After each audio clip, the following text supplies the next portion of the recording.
உடையார் முதல் பாகம் எபிசோட் 6. ராஜராஜி நெஞ்சு பக்கத்து துணியை விலக்கி உட்கார்ந்திருக்க, பழமநேரி அக்ரகாரத்து அந்தண பெண்மணி அவள் உடம்பில் பட்ட முள் காயங்களுக்கு மருந்து களிம்பு தடவினாள். மெல்ல தோளை அசைத்து திரும்பச் சொன்னாள். முதுகு பக்கம் காயம் இருக்கிறதா என்று தேடினாள். தோளிலும் விலாவிலும் இருந்த 2 காயங்களை கவனித்து பார்த்து மருந்து அப்பினாள். வேறு எங்கேனும் இருக்கிறதா என்று இடுப்பு பக்கம் பார்த்தாள். இல்லை என்று ராஜராஜி தலையசைத்தாள். வெட்கப்படாமல் சொல், இங்கு ஆண்கள் யாரும் இல்லை. தேவையில்லாமல் வெட்கப்பட்டு மறைத்து வைக்காதே. சில கருவேலஞ்செடிகளின் முட்கள் விஷமானவை. உடனடியாக மருந்து போடுவது நல்லது என்று அந்த அந்தண பெண்மணி கூறினாள். இருந்தால் சொல்ல மாட்டேனா? கிட்டத்தட்ட பாதி களிம்பு தீர்ந்து விட்டது போலிருக்கிறதே என்றாள் ராஜராஜி. நன்றாக இருக்கிறது கதை. காயத்திற்கு களிம்பு கூட தராமல் போய்விடுவோமா? தஞ்சாவூர் பற்றி நீங்கள் தவறாக புரிந்து கொண்டிருக்கிறீர்கள் என்று நினைக்கிறேன். அரசர் சம்பந்தமான ஜனங்களுக்கும் அரசாங்க சம்பந்தமான விஷயங்களுக்கும் தஞ்சாவூர் மக்கள் உடனடியாக உதவி செய்வார்கள். அதுவும் நீங்கள் எல்லாம் சொந்த ஊர் விட்டு வெகு தூரம் பயணம் செய்து எங்கள் ஊருக்கு எங்களுக்காக வந்திருக்கிறீர்கள். இதை நாங்கள் மறப்போமா? உங்களை புறக்கணிப்போமா? சிறிது நேரம் படுத்து தூங்குங்கள். நான் விடிந்த பிறகு எழுப்புகிறேன். காலையில் எழுந்து வெந்நீரில் குளித்து நாளை முழுவதும் ஓய்வெடுத்து கொண்டு பிறகு பயணப்படலாம். அந்த அந்தண பெண்மணி சொல்லிவிட்டு எழுந்து நடந்தாள். அவள் வீட்டின் முற்றம் பெரிதாக இருந்தது. முற்றத்தை சுற்றி 4 பக்கமும் அகலமான நடைகள் இருந்தன. நடைகளின் 2 பக்கமும் பெரிய அறைகள் இருந்தன. அறைகளில் கிழக்கு மேற்காக மேடை கட்டியிருந்தார்கள். கட்டிலுக்கு பதிலாய் அந்த மேடைகளில் படுத்து தூங்கினார்கள். வீட்டினுடைய உத்திரங்கள் எல்லாம் பலமான தேக்கினால் கட்டப்பட்டிருந்தன. மேலே வளைவான ஓடுகளும் போடப்பட்டிருந்தன. இதனால் கடும் வெயில் காலத்திலும் உஷ்ணம் உள்ளுக்குள் வராமல் தடுக்கப்பட்டுவிடும். வீட்டை சுற்றிலும் மரங்கள் இருப்பதால் உச்சி வெயில் நேரம் தவிர மற்ற நேரங்கள் நிச்சயம் குளுமையாக இருக்கும். செங்கல் சுவர்கள் மீது கெட்டியான காரை பூசப்பட்டு காரை மீது சுண்ணம் அடிக்கப்பட்டிருந்தது. தரையில் அகலமான செங்கற்கள் பதிக்கப்பட்டிருந்தன. பல பேர் நடந்து வாசற்படி மரம் வளவளப்பாக இருந்தது. இடுப்பு உயரத்திற்கு வெள்ளை சுவரில் நீலம், பச்சை, சிவப்பு வர்ணங்களில் வர்ண கோலங்கள் போடப்பட்டிருந்தன. படங்கள் வரையப்பட்டிருந்தன. அந்த வீட்டில் யாரோ கை தேர்ந்த ஓவியர் இருந்திருக்க வேண்டும். கண்ணப்ப நாயனார் சரித்திர காட்சி ஒன்றும், சுந்தரமூர்த்தி நாயனார் சங்கிலியாரோடு மரத்தடியில் பேசுவது போன்ற ஓவியம் ஒன்றும், நாகத்தின் மீது கூத்தாடும் குழந்தை கிருஷ்ணனும் ராமர் பட்டாபிஷேகமும் காமதேனுவும் வரையப்பட்டிருந்தன. பூஜை அறை வாசலில் வாழை மரம் போல் ஓவியம் வரையப்பட்டிருந்தது. மேலே மாவிலை தோரணம் சித்திரமாக எழுதப்பட்டிருந்தது. கந்தவர்கள், பூதக்கணங்கள், தேவ மாதர்கள், எக்காலம் ஊதுபவர்கள் என்று பலரும் வீடு சுற்றி பறந்து கொண்டிருந்தார்கள். ஒரு பக்கத்தில் இந்திரனும் வாயுவும் இருக்க, மறுபக்கத்தில் அக்னியும் யமனும் வாசற்படியின் மேலே வரையப்பட்டிருந்தார்கள். வருணனும் ஈசான்யனும் நெருக்கமாய் நின்றிருந்தார்கள். அந்த வீட்டில் இது போன்று பல்வேறு விஷயங்கள் நுணுக்கமாக வைக்கப்பட்டிருந்தன. வீட்டின் எதிரெதிர் மூலைகளில் பெரிய குத்து விளக்குகள் வைக்கப்பட்டு இருந்தன. அவைகள் ஏற்றப்பட்டு இருந்தன. ஆதலால் வீடு முழுவதும் வெளிச்சம் பரவி இருந்தது. தூண்களில் தலைக்கு மேலே அகல் விளக்குகள் வைக்கும் மாடம் இருந்தது. அங்கும் அகல் விளக்குகள் ஏற்றப்பட்டு இருந்ததால் கூரை பக்கமும் வெளிச்சமாக இருந்தது. உள்பக்க ஓடுகளுக்கு சுண்ணம் அடித்திருந்ததால் அந்த வெண்மையில் வெளிச்சம் பட்டு தரை முழுவதும் பரவி இருந்தது. இருட்டிலிருந்து அந்த வீட்டுக்குள் நுழையும் போது வீடு ஜக ஜோதியாய் இருப்பது போல் தோற்றமளித்தது. வீட்டின் உத்திர கட்டைகளில் காய்ந்த நெற்கதிர்கள் கற்றையாய் தொங்கின. நடுமுற்றத்தில் வெயில் படும் இடத்தில் மார்புயர மாடம் அமைத்து அதில் அடர்த்தியாய் துளசி வளர்த்திருந்தார்கள். அருகே விளக்கு வைத்திருந்தார்கள். அந்த மாடத்திலும் படங்கள் வரைந்திருந்தார்கள். நீர் ஓடும் வருண மூலையில் முல்லை கொடி வளர்த்திருந்தார்கள். வெளியிலிருந்து உள்ளே நுழையும் போது அந்த முற்றத்தில் பெரிய பித்தளை பாத்திரம் வைத்து சொம்பு வைத்திருந்தார்கள். வந்தவர்கள் முற்றத்தில் இறங்கி கால் கழுவி கொண்டு அப்படியே நடந்து எதிர்பக்கம் படி ஏறலாம். படி ஏறினால் அங்கு கயிற்று கொடிகள் தொங்கின. அதில் துணிகள் உலர்த்தப்பட்டிருந்தன. வீட்டில் எல்லா விஷயமும் உபயோகமாகவும் வசதியோடும் நிறுவப்பட்டிருந்தன. தூண்களுக்கு மெருகேற்றி ஒரு பளபளப்பு கொடுக்கப்பட்டிருந்தது. உள்ளே நுழைந்ததும் வலப்பக்க இடத்தில் மனை போட்டு அந்த மனையின் மீது ஓலைச்சுவடிகள் வைக்கப்பட்டிருந்தன. பெரிதாய் சூரிய சந்திரர் படம் எழுதி அதற்கு மேல் ஓம் என்ற சமஸ்கிருத எழுத்து எழுதப்பட்டிருந்தது. அநேகமாய் அது வகுப்பறையாக இருக்கும். இடது பக்க நடையில் பெண்கள் அமர்வதற்கான இடம் போல இருக்கிறது. அங்கே பாதி தூரத்துக்கு திரைச்சீலை இழுத்து போடும் வண்ணம் ஒரு அமைப்பு செய்திருந்தார்கள். வேண்டாத போது திரை சீலையை நெருக்கி தூணோடு கட்டிவிட்டார்கள்.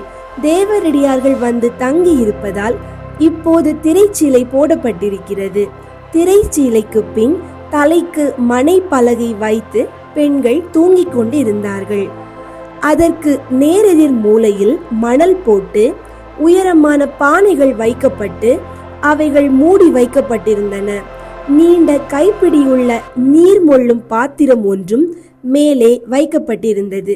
நிறைய மந்தாரை இலைகளும் வாழை இலை சருகுகளும் அங்கு கட்டுக்கட்டாய் வைக்கப்பட்டிருந்தன. இன்னொரு மூலையில் சிறிய விறகு சுள்ளிகளும் ஈரமில்லாத நன்கு உலர்ந்த வரட்டிகளும் கூடையிலிடப்பட்டு மேலே மூங்கில் தட்டுகளினால் மூடப்பட்டிருந்தன. வாசற்படிக்கு நேரெதிரே இன்னொரு படி. அந்த படியின் வழியாக சமையலறைக்கும் சமையலறை வழியாக கொல்லைப்புறத்துக்கும் போய்விட முடியும். இங்கிருந்து பார்த்தாலே கொல்லைப்புறத்தின் விளக்கொளி தெரிகிறது.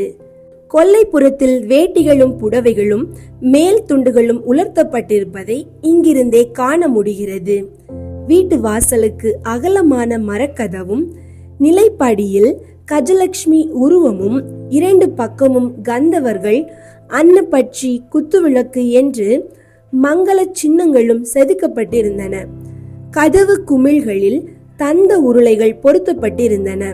கதவு கப்பால் 2 பக்கமும் 3 தூண்களோடு கூடிய அகலமான திண்ணைகள். திண்ணை தூண்களின் மேல் பக்கம் பித்தளையால் பட்டை போடப்பட்டிருந்தது.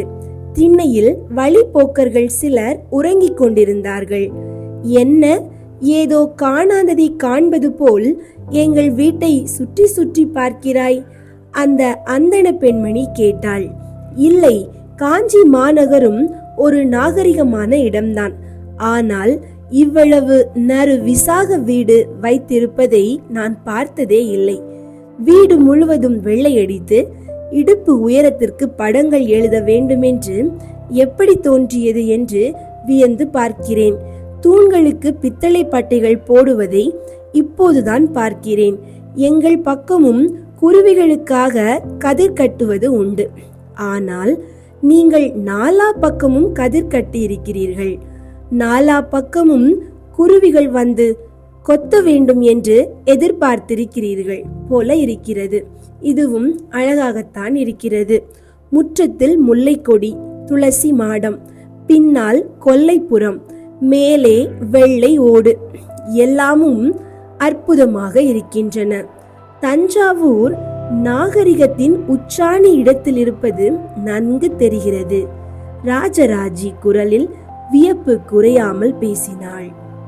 இது சாதாரண வீடு, வருமானம் அதிகமில்லாத வீடு.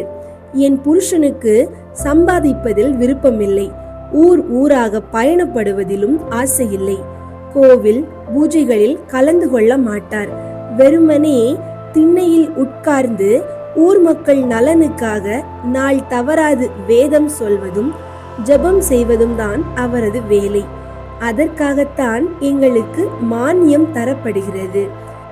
என் மாமனார் வேதம் கூட சொல்வதில்லை.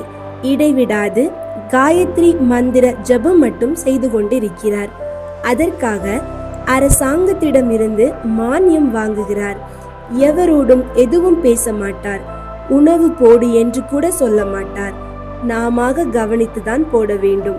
சாப்பிடுகிற தூங்குகிற நேரம் தவிர மற்ற நேரமெல்லாம் காயத்ரி மந்திரம் ஜபித்து கொண்டு இருப்பார்.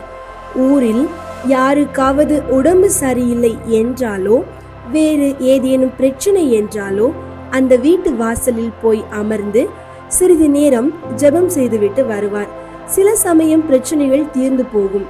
அதனால் என் மாமனாருக்கும் புருஷனுக்கும் இந்த ஊரில் மிக மரியாதை உண்டு. பெரிய வசதிகள் இல்லை எனினும் சாப்பாட்டிற்கு குறைவே இல்லை. அந்த அந்தண பெண்மணி நிறைவோடு பேசினாள். உன் பெயர் என்ன? ராஜராஜியை நோக்கி கேட்டாள். ராஜராஜி தன் பெயர் சொன்னாள். என் பெயர் குமுதினி. நான் பிறந்த ஊர் காவிரி கரைக்கு எதிரே இருக்கிற மருவூர். இங்கிருந்து 2 காத தூரம். பழமர் நேரியை விட மருவூர் இன்னும் செழிப்பான கிராமம்.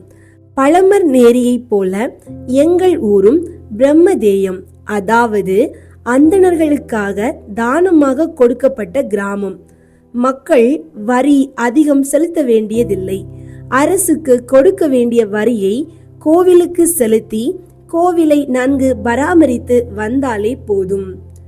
எங்கள் மருவூரில் மிக அழகான மகா மாயா கோவில் உண்டு. ஆமாம், காஞ்சியில் உன் வீடு பெரிய மாளிகையா? ஒரு காலத்தில் மாளிகையாக இருந்தது. இப்போது அப்படி இல்லை. என் பாட்டியார் காலத்தில் சம்பாதித்த சொத்து அந்த மாளிகை. ஆனால் இப்போது அதை நிர்வகிக்க கூட முடியவில்லை. அம்மா அதிகமாக நடனமாடுவது இல்லை. இளம் வயதிலேயே வணிகர் ஒருவரை திருமணம் செய்து கொண்டார். அப்பாவுக்கு அம்மா நடனமாடுவதில் விருப்பமில்லை. எனவே அம்மா எனக்கு நடனம் கற்றுக் கொடுத்தாள். எனக்கு காஞ்சிபுரத்தில் தலைக்கோலி பட்டம் கொடுத்திருக்கிறார்கள். அடடே, தலைக்கோலி! அப்படியானால் நாட்டியத்தில் மிக சிறந்தவள் என்று அல்லவா அர்த்தம்? ஆமாம், 10 பேருக்கு பயிற்சி கொடுக்கும் அளவுக்கு திறமை உள்ளவள் என்றுதான் பொருள். காஞ்சிபுரத்தில் பள்ளி நடத்தி கொண்டிருந்தேன். அந்த நாட்டிய பள்ளியை என் இளைய சகோதரியிடம் கொடுத்துவிட்டு இளவரசர் ராஜேந்திரனின் கட்டளைப்படி தஞ்சாவூருக்கு வந்திருக்கிறேன். ஆமாம், பல 100 தேவரடியார்களை தஞ்சைக்கு வர சொல்லி மன்னர் உத்தரவிட்டிருக்கிறாராம். நானும் கேள்விப்பட்டேன். மிக பெரிய கோவில் கட்டப்போகிறாராம். கோவில் கட்டுவதற்கு தேவரடியார்களின் உதவி நிச்சயம் தேவையாம். உழைப்பவர்களுக்காக மாலை வேளைகளில் நடனமாடுவதற்காக கூப்பிட்டிருக்கிறார்களா? அதுவும் ஒரு வேலைதான். அதனால் காலை ஓய்வெடுக்கலாம் என்பதில்லை. காலையில் விதம் விதமாக உடைகள் உடுத்தி கொண்டு சிற்பிகள் சொல்வது போல படம் வரைவதற்கு அசையாது நிற்க வேண்டும். நாங்கள் உடுத்தி கொண்டிருப்பதை சிற்பிகள் அப்படியே படமாக வரைந்து அதை ஆதாரமாக வைத்து சிலைகள் செய்வார்கள். சிலைகள் செய்கிற போதும் அவர்கள் அருகே போய் அவர்கள் சொல்படி நின்று சிலை செய்ய உதவி செய்ய வேண்டும். இவைகளை நான் காஞ்சிபுரத்திலும் செய்திருக்கிறேன். இதற்கும் மானியம் உண்டா? குமுதினி கேட்டாள். ஆமாம், அது தவிர சிற்பிகள் விருப்பப்பட்டு காசுகள் தருவார்கள். காஞ்சியிலும் வாழ்க்கை கஷ்டமில்லை. எல்லாருக்குமே நல்ல வருமானம், செழிப்பான விவசாயம். ஆனால் அவ்வப்போது போர் வரும்போதுதான் வாழ்க்கையை பற்றி பயமாக இருக்கிறது. ராஜராஜி அடிக்குரலில் பேசினாள். நன்றாக சொன்னாய் ராஜி. போர் பற்றிய பேச்சு வந்துவிட்டால் மனதே இருண்டு போகிறது. அடிக்கடி போர் நடக்கக்கூடாது என்பதற்காகத்தான் என்னுடைய மாமனார் அதிகம் பேசாது காயத்ரி ஜெபம் செய்து கொண்டிருப்பதாக சொல்கிறார். ஆனாலும் இங்கொன்றும் அங்கொன்றுமாக போர் வரதான் செய்கிறது. இப்படி இருந்தால் பரவாயில்லையே. முன்பு போல லட்சோப லட்சம் வீரர்கள் ஊர்விட்டு போவதும், எங்கேயோ மலை நாடுகளில் போர் செய்துவிட்டு குற்றுயிராய் திரும்புவதும், இல்லையேல் அங்கேயே செத்து போவதும், இங்குள்ள பிள்ளைகள் அனாதையாவதும், அடேயப்பா எத்தனை வேதனைகள், எத்தனை துன்பங்கள் இந்த சோழ நாடு ஏற்றுக்கொண்டிருக்கிறது. ராஜராஜி கவலையாக பேசினாள். இனி அதிகம் யுத்தம் வர வாய்ப்பில்லை என்று என் புருஷன் சொன்னார். மன்னர் உடையார் ஸ்ரீ ராஜராஜ தேவருக்கு யுத்தத்தின் மீது பிடிப்பு குறைந்துவிட்டது. எல்லைகள் பலப்படுத்தப்பட்டு விட்டன. ராஜேந்திர சோழர் மேல்பாடியில் குடியிருக்க வடக்கே மேற்கே எவரும் வந்து நம் தேசத்தை தாக்கப் போவது இல்லை. பாண்டிய வளநாட்டில் நம் மந்திரிகள் அரசாட்சி செய்து கொண்டிருக்க அங்கிருந்தும் தாக்குதல்கள் வராது. சேர தேசத்தவர்கள் அடங்கி வெகு நாட்கள் ஆகிவிட்டது. அவர்கள் நட்பாகி விட்டார்கள். எனவே சேர தேசமும் பிரச்சனை இல்லை. கடற்பகுதியில் மட்டும் அவ்வப்போது கொள்ளைகள் நடக்கிறதாம். அதற்காக ராஜேந்திரர் கடற்படை தயாரித்துக் கொண்டு இருக்கிறாராம். இது மட்டும்தான் இப்போதைக்கு யுத்தம் பற்றிய செய்தி. அந்த அந்தண பெண்மணி மடமடவென்று ஊர் விஷயங்களை பேசினாள். ராஜராஜி வியந்தாள். பரவாயில்லையே, சோழ தேசத்தில் என்ன நடந்து கொண்டிருக்கிறது என்று மிக தெளிவாக புரிந்து கொண்டிருக்கிறீர்களே. நானாக கேட்டு புரிந்து கொண்டேனா? காதுகளில் விழுந்த செய்தி. எங்களவர் கொஞ்சம் அரசியல் ஈடுபாடு உடையவர் என்பதால் இந்த வீட்டிற்கு வந்து பல பேர் பல தகவல்கள் சொல்வார்கள். எல்லா தகவல்களையும் நான் ஒரு ஓரமாய் நின்று கேட்டுக்கொண்டிருப்பேன். இதை தவிர எனக்கு ஞாபக சக்தி சற்று அதிகம். எந்த வருடம் என்ன நடந்தது, யார் என்ன செய்தார்கள் என்கிற விவரங்களை நான் மனதில் பதிய வைத்து விடுவேன். என் கணவரே என்னிடம் விஷயங்களை கேட்டு ஞாபகப்படுத்திக் கொள்வார். ஆஹா, நீங்கள் பாராட்டப்பட வேண்டிய பெண்மணி. உங்களை பார்த்த பொழுதே நினைத்தேன் நீங்கள் மிகுந்த கெட்டிக்காரி என்று. அதை போலவே இருக்கிறீர்கள். நானும் உன்னை பார்த்ததும் அப்படித்தான் நினைத்தேன். அந்த அந்தண பெண்மணி ராஜராஜியை கூர்ந்து கவனித்து பேசினாள். நீ சாதாரண தேவரடியார் இல்லை. நிறைய விஷயம் தெரிந்தவள், மொழி பயிற்சி உள்ளவள்.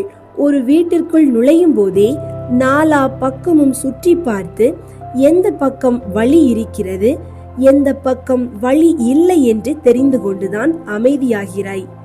எனவே நீயும் லேசுப்பட்டவள் இல்லை என்பது புரிந்துவிட்டது. அவள் பேச்சுக்கு ராஜராஜி வாய் விட்டு சிரித்தாள். சரி, கோவில் எங்கே கட்டப் போகிறார்கள்? தஞ்சையில். தஞ்சை இங்கிருந்து எவ்வளவு தூரம்? இங்கிருந்து அரை காதம் திருக்காட்டு பள்ளி. திருக்காட்டு பள்ளியிலிருந்து ஒரு காதம் திருவையாறு. திருவையாற்றிலிருந்து 1.5 காதம் தஞ்சாவூர். மொத்தத்தில் 3 காத தூரத்தில் தஞ்சாவூர் இருக்கிறது. வழி நன்றாக இருக்குமா? என்ன இப்படி கேட்டுவிட்டாய்? நீ தஞ்சாவூர் எல்லையை தொட்டாகிவிட்டது என்பது உனக்கு புரியவில்லையா? வழி நெடுக ஆங்காங்கே செழிப்பான கிராமங்கள், வேளாளர் குடியிருப்புகள், வியாபார ஸ்தலங்கள், அக்ரஹாரங்கள், கோவிலை சுற்றியுள்ள சில குடியிருப்பு இடங்கள் என்று ஏதாவது வந்து கொண்டே இருக்கும். திருவையாறு கிட்டத்தட்ட ஒரு நகரம் போல. பெரிய கோவில், கோவிலை சுற்றி ராஜவீதி, ராஜ வீதியிலிருந்து கிளை கிளையாய் பிரியும் பல தெருக்கள். ஒவ்வொரு வகுப்பினருக்கும் தனித்தனியே தெருக்கள் வைத்து வீடுகள் கட்டி கொடுக்கப்பட்டிருக்கின்றன. திருவையாற்றில் கிடைக்காத பொருளே இல்லை. போகும்போது ஐயாரப்பனை தரிசித்து விட்டு போ. பிறகு என்ன ஊர் வரும்? திருவையாறு தாண்டியவுடன் கருத்தட்டைக்குடி என்ற ஊர் வரும். பிறகு தஞ்சையில் எல்லை ஆரம்பித்து விடும். அகழியை தாண்டி கோட்டை, கோட்டையை தாண்டி உள்ளே போனால் மிக பெரிய மாளிகை தெரியும். மாளிகையை சுற்றி நகரம் இருக்கிறது. குதிரைகளும் யானைகளுமாய் ஊர் கலகலப்பாக இருக்கும். கோவிலுக்கான வேலைகள் துவங்கிவிட்டார்களா? இல்லை, அதற்கு நாள் பார்த்து வைத்திருக்கிறார்கள். போன பௌர்ணமி கூட அரண்மனையில் பூஜை போட்டுவிட்டு முதன் மந்திரி பிரம்மராயரை பார்த்து என் புருஷன் 3-4 தேதிகள் சொல்லிவிட்டு வந்தார். ஏதேனும் ஒரு தேதியில் அஸ்திவாரம் தோண்டலாம் என்று குறித்து கொடுத்திருக்கிறார். கோவில் கட்டாமல் போக ஏதும் வாய்ப்பிருக்கிறதா? குமுதினி ராஜராஜியின் கேள்விக்கு திகைத்தாள். கோவில் நிச்சயம் கட்டப்படும் ராஜராஜி. வெளியே ஆண் குரல் கேட்டது. மும்முடிச்சோழ பிரம்மராயர் உள்ளே நுழைந்தார்.